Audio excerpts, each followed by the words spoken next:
परमेश्वर का धन्यवाद करता हूँ और पास्टर जी का भी, जिन्होंने मुझे मौका दिया कि मैं अपनी गवाही को बांट सकूँ। सच में हमारी ज़िंदगी में परमेश्वर के बाद अगर कोई है, वो है पास्टर, जो हमारे आत्मिक पिता है, जो हमारे गुरु है, जिनके द्वारा परमेश्वर हमारे जीवन में काम करता है, जिन्हें परमेश्वर हमारे लिए इस्तेमाल करता है ताकि हम हमारी ज़िंदगी में चंगाई में रहे, छुटकारे में रहे, आशीर्वाद में रहे। सच में पास्टर डैनियल शेट्टी, जिन्हें परमेश्वर ने मेरे लिए और मेरे पूरे परिवार के लिए बहुत इस्तेमाल किया है, इसमें कोई शक नहीं।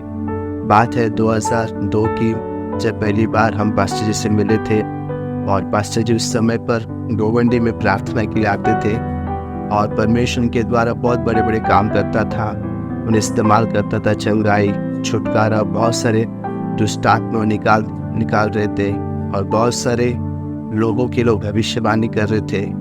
मैं और मेरा परिवार हम उस प्रार्थना में जाते थे और हमने देखा कि परमेश्वर ने कैसे इस्तेमाल कर रहा है। और हमारे घर में भी बहुत सारी तकलीफें हम थे। मेरे पापा के दोनों पैरों में तकलीफ था, जो रात भर वो रोते रहते थे कि पैर दुख रहा है, पैर दुख रहा है, और वो अच्छे नहीं हो रहे थे। बहुत सारे दासों को मैंने कांटेक्ट किया, बहुत सारे डॉक्टरों का किया, लेकिन कुछ भी नहीं फ़र्क नहीं पड़ा। लेकिन जब डैनियल पास्टर ने प्रार्थना किया, परमेश्वर ने स्पर्श करके उन्हें अच्छा किया। हमारे घर में भी, जिस घर को हमने खरीदा था, उस घर में भी एक औरत जलकर मर गई थी और वो घर में मेरे छोटे भाई को, कभी मम्मी को नजर आते थे। लेकिन पास्टर जी के आने के द्वारा, पास्टर जी की प्रार्थना के द्वारा हमारे घर से वो दुष्ट आत्मा चला गया। और एक दिन की बात है, जब पास्टर जी हमारे घर पे प्रार्थना के लिए आए थे, तो उन्होंने मुझसे कहा कि परमेश्वर ने तुझे चुना है, क्या तू मेरे साथ सेवा करेगा? और मैंने तुरंत कहा कि हाँ पास्टर जी, मैं आपके साथ सेवकाई करूँगा। जैसा बाइबल कहता है, शिष्यों को यीशु ने जब बुलाया तो शिष्यों ने तुरंत उसके पीछे हो लिए। वैसे मेरे जीवन में अनुभव आया, जब मुझे पास्टर जी ने सेवकाई के लिए बुलाया, मैंने तुरंत कहा और पास्टर के साथ जुड़कर चलने लगा। और जैसा बाइबल सिखाती है, जैसा यहोशुआ मूसा के साथ था, एलीशा एलिया के साथ था, ऐसा परमेश्वर की दया मुझ पर हुई कि मैं पास्टर के साथ रहा। उन शुरुआत के दिनों में उनके साथ रहकर बहुत सारे बातों को परमेश्वर ने उनके द्वारा मुझे सिखाया, मुझे तैयार किया। जैसा मरकुस 3 अध्याय 13 और 14 में लिखा है, यीशु ने कुछ लोगों को चुना ताकि उसके साथ रहे, उन्हें सिखाए। सच में इसी प्रकार से लगभग 7 साल पास्टर जी के साथ रहने के लिए मुझे परमेश्वर ने सहायता किया। और इस दरमियान पास्टर ने एक बेटे की तरह मुझे ट्रेन किया, एक शिष्य की तरह मुझे ट्रेन किया। और उन्होंने जब मुझ पर हाथ रखा, मैं पवित्र आत्मा के अभिषेक से भर गया। जब उन्होंने मुझ पर हाथ रखा, मैं दान वरदानों से भर गया। और परमेश्वर सच में, मेरे अंदर कुछ भी लायकी नहीं थी। मेरा उम्र बहुत कम था, मैं 14 साल का था, मैं 90 पढ़ाई था और कुछ अच्छे मेरे गुण नहीं थे। मैं बीमारी से ग्रसित था, मुझे दमा का प्रॉब्लम था, टीबी का प्रॉब्लम था। लेकिन परमेश्वर की दया मुझ पर, यूहन्ना 15 अध्याय 16 के अनुसार, मैंने नहीं, परमेश्वर मुझे चुना। उस दौरान डैनियल पास्टर से एक बात कहा कि जीसस ने तुझे पसंद किया है। और सच में मेरी लायकी नहीं, लेकिन परमेश्वर ने मुझे पसंद किया और उनके साथ रहकर बहुत सारे बातों को मैंने सीखा और परमेश्वर के मार्ग में उनके साथ चलने लगा। और इस मार्ग में चलते समय बहुत सारे दुख और तकलीफ भी आए, बहुत सारी परीक्षाएं, बहुत सारी गलतियां हुई। एक समय ऐसा भी आया जब मुझे ऐसा लगता था कि परमेश्वर में कुछ नहीं होगा मेरा, मैं सेवा नहीं कर पाऊंगा, मैं परमेश्वर के मार्ग में आगे नहीं चल पाऊंगा, मेरे साथ ही बहुत गलत हो रहा है या मेरा कुछ अच्छा नहीं हो रहा है। उस समय मैंने सोचा था कि मैं सेवकाई छोड़ दूँ या मैं सुसाइड कर लूँ। लेकिन सच में हमारी ज़िंदगी में एक पास्टर की ज़रूरत है, हमारी ज़िंदगी में आत्मिक पिता की ज़रूरत है, जिसके द्वारा परमेश्वर हमसे बातें करता है, जिसके द्वारा परमेश्वर हमें बचाना चाहता है। परमेश्वर के दास के साथ जुड़ने के बाद मेरी ज़िंदगी में जो भी दमा था, वो दमा का तकलीफ चला गया। जो भी टीबी था मेरे अंदर, वो टीबी भी चला गया। सारे डॉक्टर रिपोर्ट नॉर्मल आ गए। और उस समय पर परमेश्वर के दास ने, मैं बहुत निराशा में, बहुत टेंशन में, बहुत डिप्रेशन में था। उस समय बहुत अकेलेपन में था और मैं हंसना ही भूल गया था। बहुत रोता था अकेले में। उस समय में पास्टर जी मुझसे एक बात कहा कि मैंने तेरे लिए प्रार्थना किया है और ज़रूर परमेश्वर तुझे इस्तेमाल करने वाला है। तू बड़े बड़े मीटिंग्स पे बातें करने वाला है, परमेश्वर तेरे साथ है। मैंने ऐसा दर्शन देखा है। और सच में उस बात के बाद मेरे अंदर इतना धैर्य आया कि मैं और भी उत्साह के साथ और भी परमेश्वर में चलने लगा। और उसी साल मेरे ज़िंदगी में ऐसा हुआ कि टिटवाला में मुझे सेवा करने का मौका मिला। वहाँ पर हमारे मिनिस्ट्री का एक ब्रांच ओपन हुआ और पास्टर जी ने मुझे मौका दिया कि वहाँ पर उस ब्रांच को मैं संभालूँ, उस ब्रांच पे चलाऊँ। बहुत कम उम्र थी, मेरी योग्यता नहीं थी कि एक पास्टरशिप में मैं चलूँ, लोगों को संभालूँ। ऐसा वक्त था जब खुद को संभालना मुश्किल था, लेकिन परमेश्वर की दया से मुझे मौका मिला कि मैं खुद को संभालूँ और लोगों को संभालूँ। और सच में परमेश्वर विश्वास से होके जो अपने दास के द्वारा जो मुझे मौका दिया, मुझे अभिषेक किया, और सच में परमेश्वर ने बहुत सारी चंगाइयों में, बहुत सारी छुटकारे में, बहुत सारी भविष्यवाणियों में मुझे चलाया, बहुत से लोगों के आशीर्वाद का कारण बना। एक समय ऐसा था मेरे जीवन का क्या होगा मैं सोच रहा था, लेकिन परमेश्वर की दया ने ऐसा मुझे इस्तेमाल किया कि मेरे वजह से बहुत से लोगों को परमेश्वर ने छुआ। कई चर्चेस में जाने के लिए परमेश्वर सहायता किया, कई गाँव में जाने के लिए, कई जगहों पर ब्रांचेस शुरुआत करने के लिए, मीटिंग्स पे बातें करने के लिए परमेश्वर ने सहायता किया।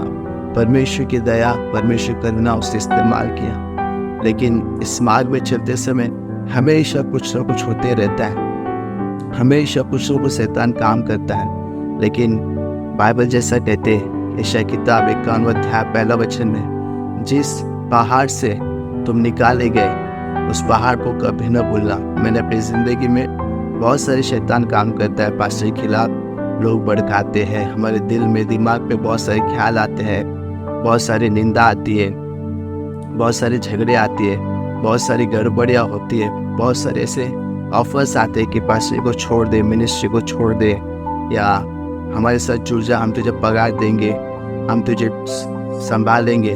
लेकिन मैंने अपने दिल में एक ही बात ठान लिया था कि मैंने पास्टर के साथ शुरुआत किया है, कुछ भी हो जाए मैं पास्टर को नहीं छोड़ूंगा। और सच में परमेश्वर ने वो कृपा मुझ पर रखा कि मेरे दिल में मैं हमेशा पास्टर के प्रति, कुछ भी हो जाए मैं पास्टर को कभी नहीं छोड़ूंगा, उनके साथ रहूंगा।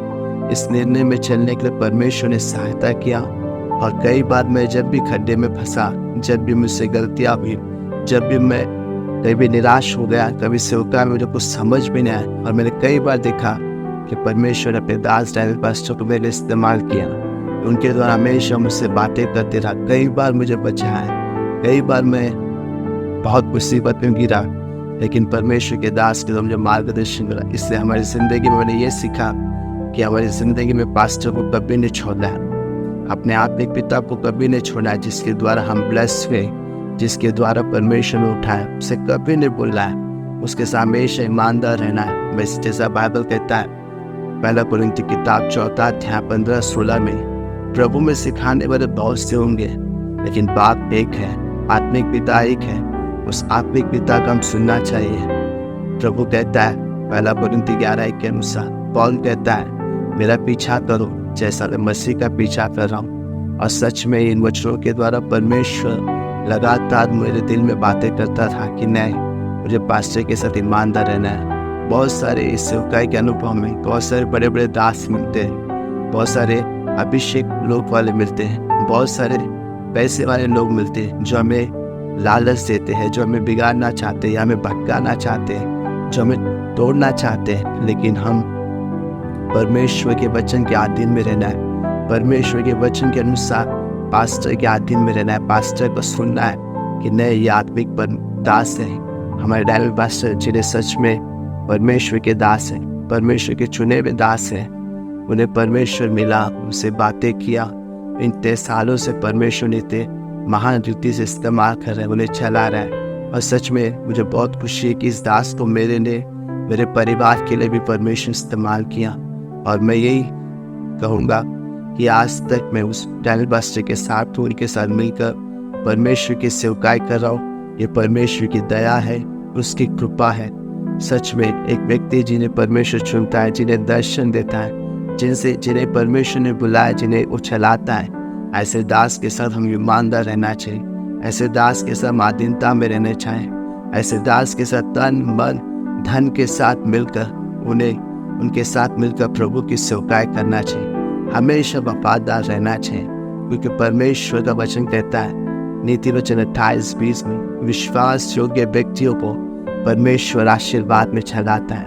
हम अगर गद्दारी करेंगे, पास्टर के खिलाफ बातें करेंगे, चर्च के खिलाफ बातें करेंगे, तो हम परमेश्वर के खिलाफ बातें करें। हम परमेश्वर के दास के खिलाफ बातें करें, यीशु के खिलाफ बातें करें। इसलिए हम कभी बातें नहीं करना चाहिए, ईमानदार रहना है, नम्र और दीन स्वभाव में चलना चाहिए। अपनी ज़िंदगी में मैंने यही सीखा कि हमेशा पास्टर का सम्मान करना है। पास्टर इक्वल टू गॉड, हमेशा पास्टर को सम्मान करना है, पास्टर की अधीनता में रहना है, कभी उल्टा सुल्टा बात नहीं करना है, हमेशा प्रेम के साथ रहना है। हमेशा परमेश्वर के बाद दूसरा स्थान हमारी जिंदगी में कोई है तो वो पास्टर है, वो आत्मिक पिता है, वो गुरु है जिसका हम सुनना चाहिए, जिसके अधीन में रहना चाहिए। मैंने अपनी ज़िंदगी में इतने सालों में बहुत सारे अनुभवों को मैंने देखा, अनुभव किया है, और सच में परमेश्वर की दया और कृपा है। मैं यही कहूँगा, जो भी मेरी बातों को सुन रहे, अपनी ज़िंदगी में याद रखना है, हमें पास्टर की ज़रूरत है, हमें एक आत्मिक पिता की ज़रूरत, गुरु की ज़रूरत है।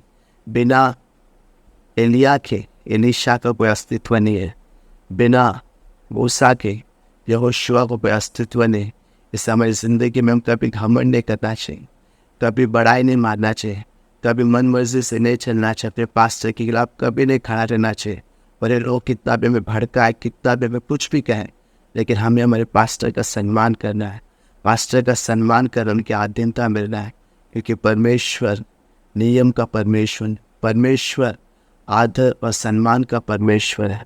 मैं धन्यवाद करता हूँ परमेश्वर के इस मौके के लिए जो मुझे अपनी गवाही बताने के लिए मौका दिया, और मैं धन्यवाद करता हूँ पास्टर जी के लिए भी, और जो भी मेरी बातों को सुन रहे, परमेश्वर में इस गवाही के द्वारा आप सबों को आशीर्वाद करें, सबों को प्रेज़ सुनाओ।